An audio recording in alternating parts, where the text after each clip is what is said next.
on a une augmentation récurrente chaque année de 6 ou 7% de repas servis. L'année dernière, sur le département, on a fait 1 600 000 repas, 7% en plus. On a constaté aussi un fort impact sur les étudiants. On a eu plus de 30% d'étudiants dans notre centre qui est à Monge, vers Saint-Jacques, du fait de pas de travail d'été, plus de petits jobs le soir. Donc on a une forte augmentation de cette population-là étudiante. Et on a aussi une augmentation que l'on constate sur le bus du cœur, puisqu'on tourne depuis le début novembre jusqu'à fin avril, tous les soirs de la semaine.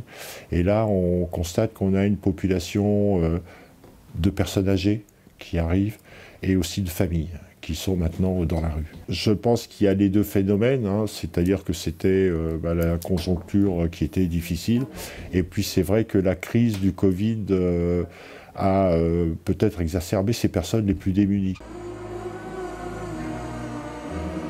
Sur les dons, on est à peu près stable par rapport aux différentes années, c'est-à-dire que le public est généreux avec les Restos du Cœur et je l'en remercie. Donc c'est à peu près une stabilité, ce qui est important pour le fonctionnement de notre association sur toute l'année en cours. On a pu constater un autre type de don, c'est avec cette je dirais, difficulté épidémique. On a eu quelques dons supplémentaires financiers qui nous ont permis justement de compléter, de pallier un petit peu le manque à gagner que nous avait fait cette épidémie. Les gens demandent, et nous on souhaiterait faire le plus possible de produits équilibrés avec des produits frais.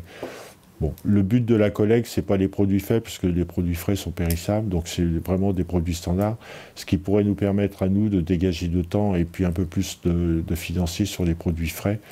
On essaye de travailler localement aussi, justement avec des maraîchers, pour pouvoir aller voir si les fans de plantation, pour pouvoir récupérer ces produits frais.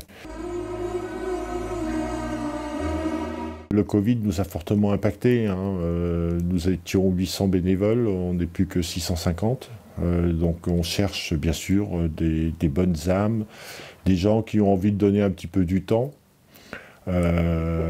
avec ces personnes démunies, en sachant que des fois un petit sourire et une petite lueur d'espoir dans ces yeux de personnes démunies, ça vaut bien un petit moment de son temps. On est beaucoup connus pour la campagne d'hiver, pour la période d'hiver, mais les centres étaient ouverts quand même sur la période d'été, et maintenant ils sont ouverts juillet et août, c'est-à-dire qu'on a un fonctionnement sur l'année, 365 jours sur 365. C'était difficile de comprendre que les gens avaient faim l'hiver, mais pas faim l'été, donc il a fallu qu'on s'adapte, donc on a, avec l'accord de nos bénévoles, su s'organiser pour fonctionner, notamment en juillet et en août.